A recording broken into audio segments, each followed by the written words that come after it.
continuing our series called What If Europe, World Civilization started in Europe instead of course, the Middle East as well.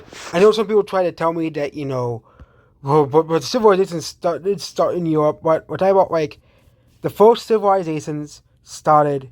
Oh wait, we have to tone this down. First civilizations started here.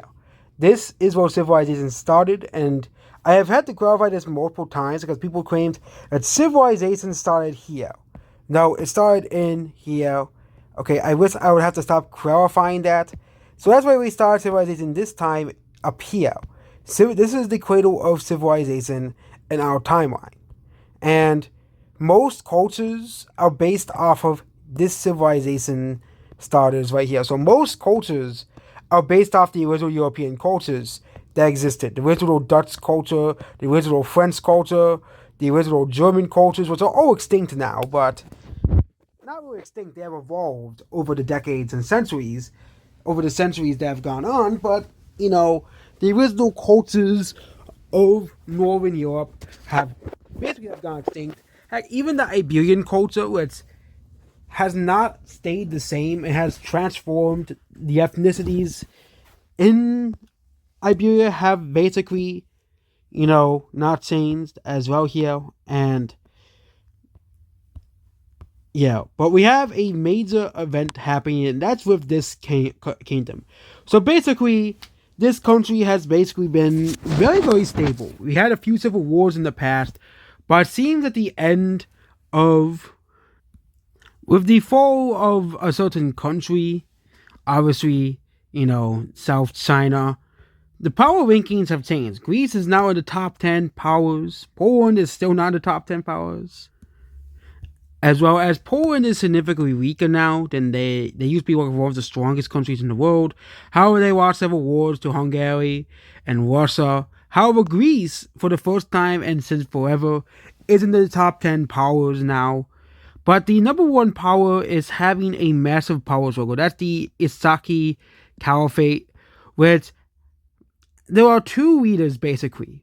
There's the first leader that wants to keep the status quo and basically stay this very powerful country in the Middle East, and the other one wants to expand.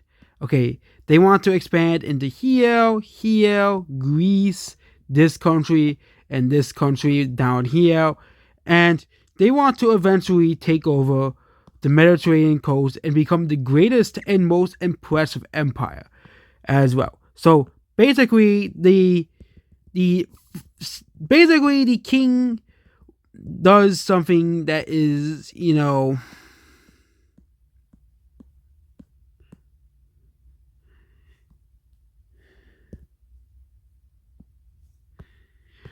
very, very, very unorthodox, and that is basically he starts a duel with the current two existing sons as well.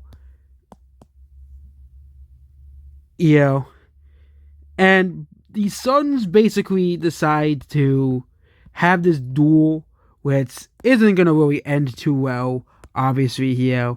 And the expansionist son loses, but somehow survives. And basically, he flees to this part of the country. I mean, that's not the southern part of the country. This whole area. So he frees the capital with a bunch of supporters, and he ends up around in Iran, modern day Iran. Okay, he ends up in this city right here, and this city is not the biggest city in the world, obviously. However, the expansionist son is rather well liked in the northern part of the country as well. So he's rather well liked in the northern part of the country, and he starts an army, and he starts a grand conquering of the country, because he doesn't want this whole, let's be peaceful, we're the number one power, we're not gonna conquer anyone. He is angered that basically the Asaki Caliphate did not expand to the New World, that, the Asaki Caliphate is number one power, but might be passed by the Europeans in the future, which is an inevitability if he doesn't get power. So he starts a massive expansion. He expands into this area. He expands into the southern region as well here. And the king starts to spend a massive army to the other son starts to spend a massive army as well here. Here. However, the pacifist son is killed by another rebel faction. Moves to do a grand speech here. However, Egyptian separatists kill the son and declare their independence as well. So Egyptian separatists declare their independence from the Asaki Caliphate as well. Here, they say they have been oppressed for so long. They're not allowed to practice their religion anymore. They're not allowed to practice their culture, and they start massively protesting as well here. They recapture these cities in less than a week. The Asaki Caliphate's final days are here. Okay. Yeah. And they start to expand into here as well here and to here. Another one is the Free Society movement. This is another group that wants to gain their independence. They also start to gain their independence. They wanted to get their own, they basically want to turn the country into democracy. The Free Society movement continues to expand into this northern area here, obviously as well here. And the Asaki Caliphate is collapsing. It is 100% collapsing. He also got rid of the whole a certain map because I just don't want to keep updating it. The stability map as well here. Iranian separatists also start to appear as well here. They start to appear and they conquer these two cities as well here.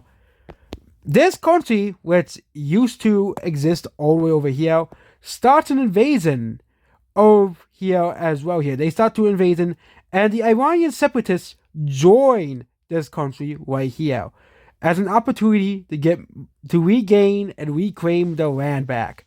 So this grayest Iranian country, this very white bluish Iranian country, they basically expand here, and the expansionist sun expands towards up here and here. Okay, another area that gains their independence is this country wants to regain some of the land. So basically, this country right here is a puppet state. They are not allowed to have their own, and they want to. First thing they do is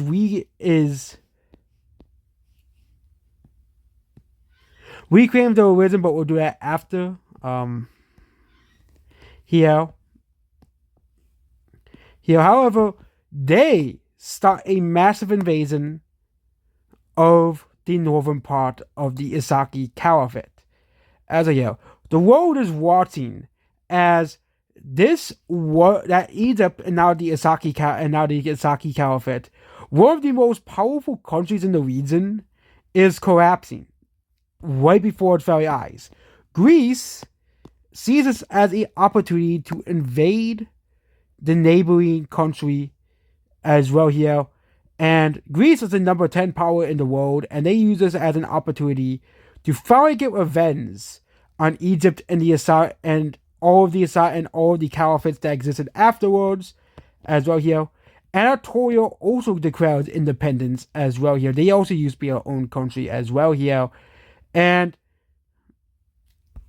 this is a very, very, very bad thing. West Arabia. Is it East Arabia? East Arabia declared its independence as well. They used to be a separate country as well here. They declared their independence as well here. Ethiopia invades into Somalia to take out the Somali area as well here, and also starts to invade into Yemen. They did have an alliance, but they see this country has no leadership. There's no leadership. The armies are fracturing. Another rebel faction starts to open up in the capital city, and the country is destroyed. The country is defeated, and all of the factions and and three sovereign countries declare what to do with the empire, what to do with the fledgling empire, and basically the war is over. And there was a new rebel faction, and Ethiopia conquered Somalia. So, but what to do with the dead empire? And this is the new map. So the Isaki Caliphate is no more. They are no more as well here. This country no longer exists as well here. This is the former number one country, and it is an unfortunate series of events. It really was an unfortunate series of events. However, the Middle East is no longer one country anymore. It now is many countries. So first, Greece gets all of this land here. They have become stronger. They're now one of the strongest countries in Europe. They have expanded into Anatolia. We have a northern Anatolian country right here. We have the Free Peoples, which exist. This is a republic country. This is not a dictatorship of any kind. This is a full democracy, the only one in the Middle East.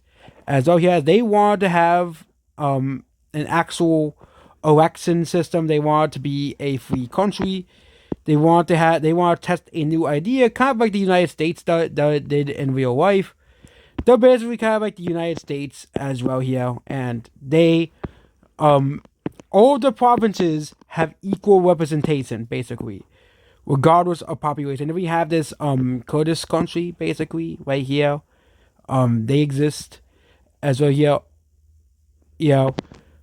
This Caucasian country will also expand its borders significantly as well here. This Caucasian country expands its borders significantly as well here.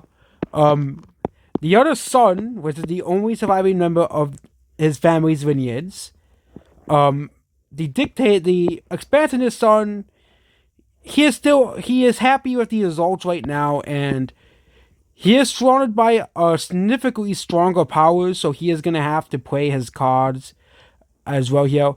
His goal is to eventually reunite the country into one as well here, and unfortunately, he can't attack Persia because Persia is significantly stronger as well, or Afghanistan now. That's what this country is now. But they have some weaker countries they could invade. However, it isn't really worth it right now, as he has exhausted a lot of his military personnel fighting the empire as well here. This Yemeni country also exists now. They existed. Oh, there was a Yemeni country like a long time ago when Egypt controlled this area. Obviously.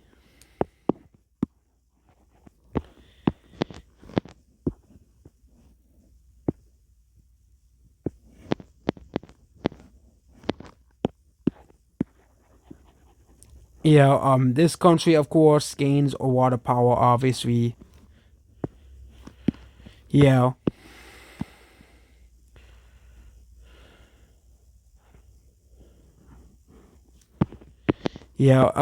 This area gains a lot of, this country gains a lot of power.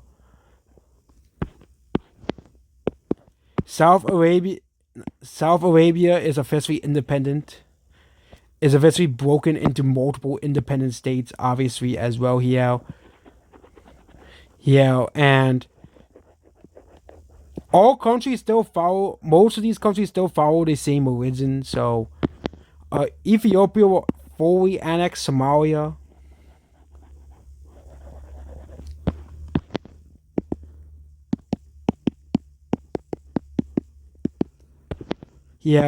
And Ethiopia had made an agreement with Egypt to essentially take over this land right here, as Ethiopia is a main help in Egypt's independence, obviously, here. Egypt will also annex a lot of this land up here. Also, the more important land is up here. This is like Ethiopia took the lesser important land obviously. Yeah.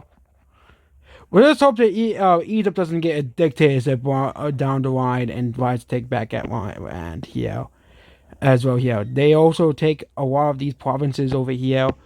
However, we have a new country that has not really existed. This is kind of like Israel or Jordan, if you want to call it either way.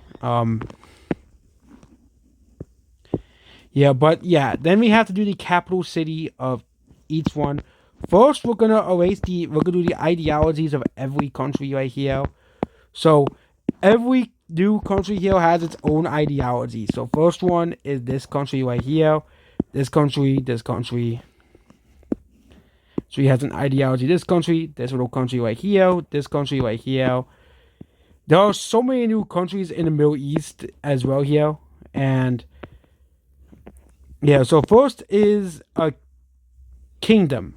That is the first one here. This country's a kingdom, this country's a kingdom, this country's a kingdom, and this country's a kingdom. And this country's a kingdom, and Egypt is a kingdom as well. So all these countries, actually Egypt brings back the original Egyptian style government. So these countries bring back the original Egyptian style government.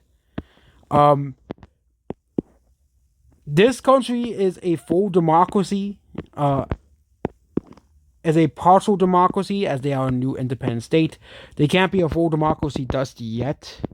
Well, I think actually gray is dictatorship. Okay, so yellow is kingdom. These countries are all kingdoms, basically. Yeah, that country is a kingdom as well, and this country is a kingdom as well. Yeah. The only country that is a dictatorship is this country right here, and this country right here is also a dictatorship as well here. Religion wise,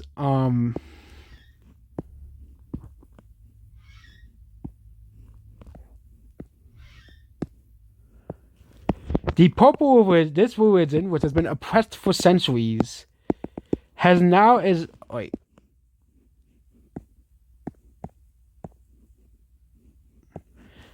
has now officially kind of made a little comeback as well here.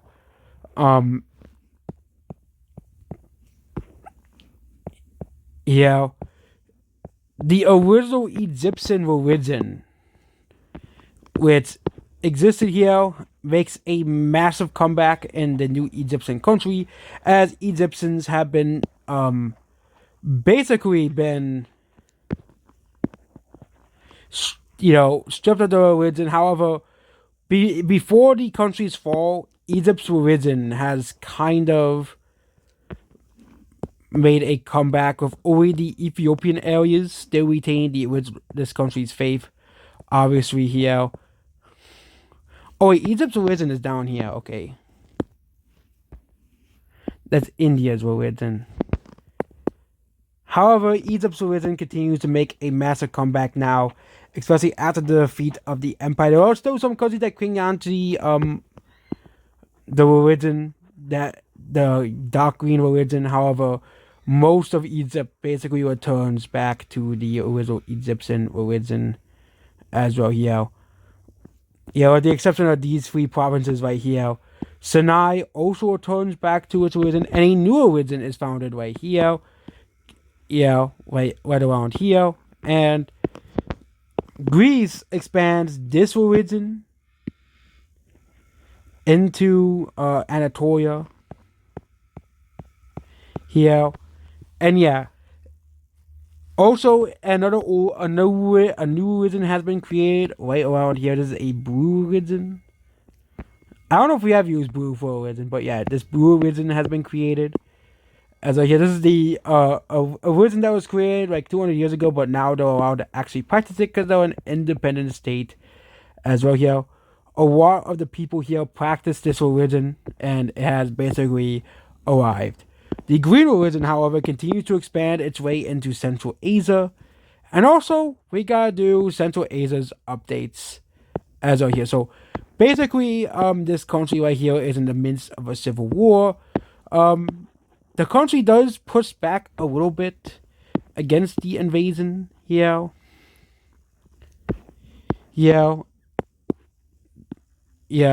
And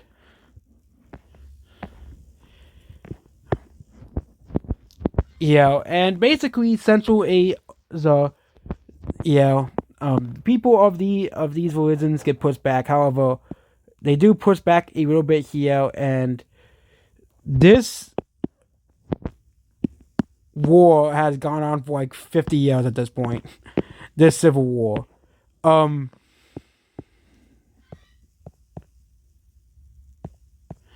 if you look at by religious lines, it goes exactly amongst religious lines. So yeah, religious and ethnic lines essentially.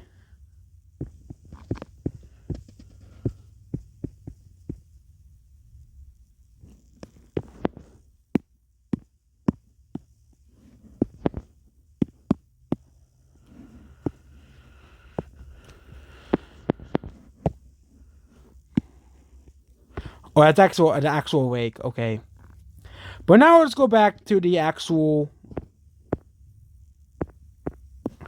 topic itself. Yeah. First is the holy cities. So of course we have the holy cities, obviously. Yeah, and there are several new religions that are created. And basically we're gonna have to create some new holy cities, obviously. This religion's holy city is around here. And this religion's holy city is around here. So yeah, this is the two new religions. Egypt's religion's holy city is there. Yeah.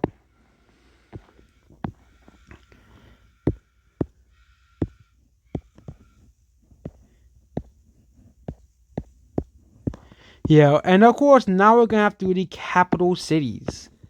So every new country is gonna have a new capital city, obviously. Yeah. First is Egypt's capital city, which will be right here. This is the historic capital city. This Jerusalem country's capital city will be will be actually right here. They wanted to want this country's capital city is where the rebellion started, which will be around right here. Anatolia's will be the largest city, which is around here. This country's capital city will be here. The rebels, the expansionist sun will be around here. This country's capital city will be around here. Right here for West Arabia. This red country's capital city will be around here, and this country's capital city will be around here, obviously, and this last country's capital city will be around here. So, actually, don't want they actually move it like here, so they'll move it down here. So, if these countries ever get invaded, which there's a high chance of that happening, yeah. Also, you gotta update the religion map in North America. So, North America's religion map will be updated as well. So the expansion of the red religion continues in North America as well here. The dark red religion, which didn't really take on too much in the rest of Europe, but it continues to expand greatly into the Americas as well here. Here, this religion. Oh wait, that's not a religion. The red religion continues to expand its way up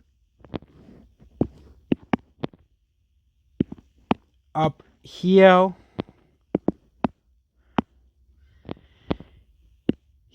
And the Asian religion continues to expand all the way towards here, basically making the religions here. Also, the white red religion expands up here.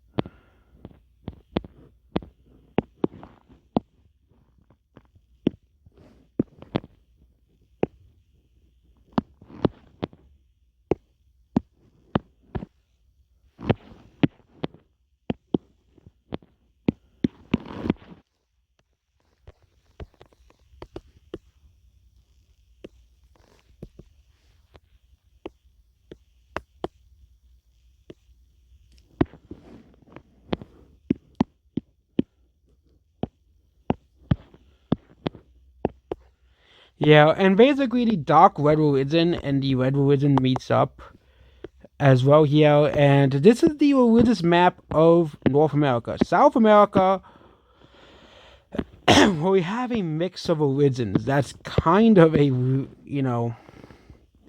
gonna turn off the province map for now. Yeah. So we're gonna do the borders of the religion. So the red religion continues to expand into South America. Um, yeah. The dark red religion expands in the south of Brazil. Um, and this blue religion, which is the south, this religion expands greatly into South America. Becoming the dominant religion of South America. So this Irish religion expands southward.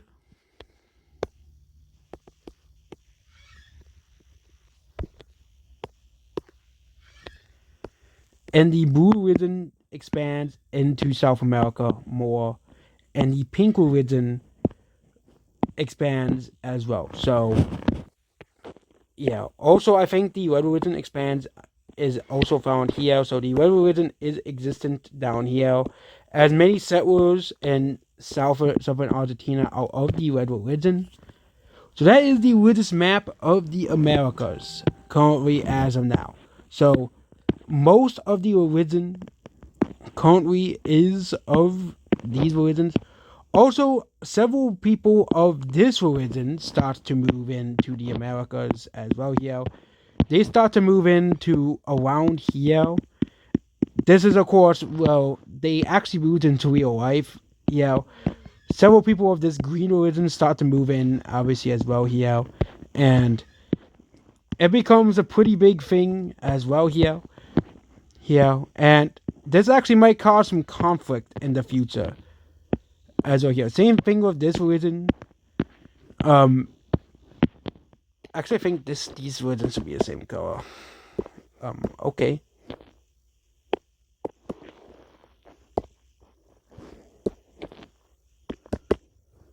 Yeah. Um.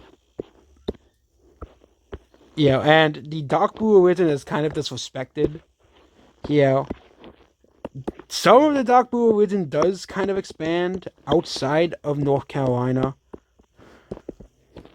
No.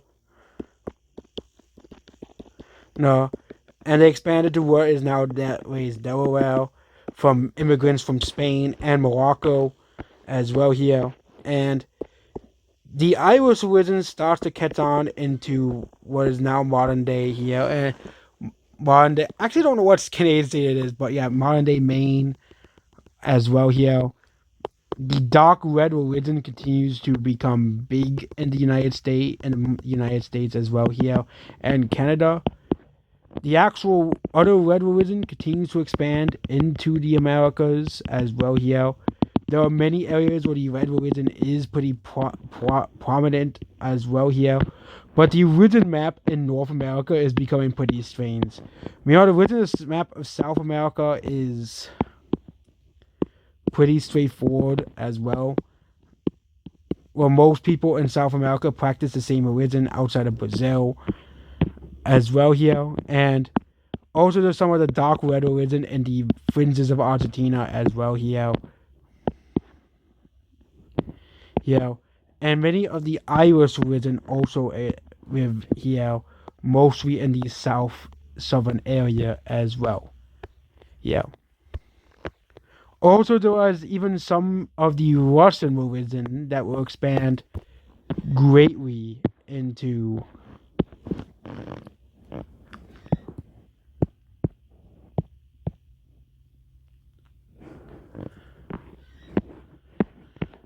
that will also be found here. So there's several of the Russian religion.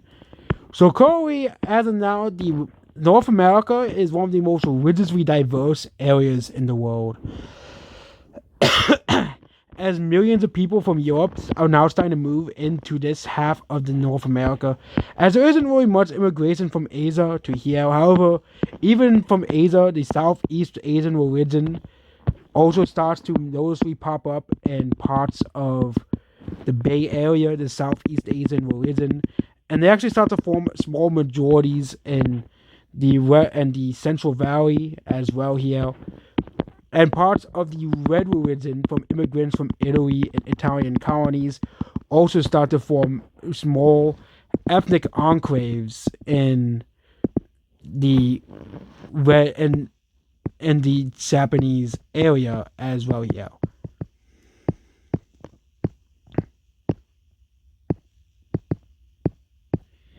Here.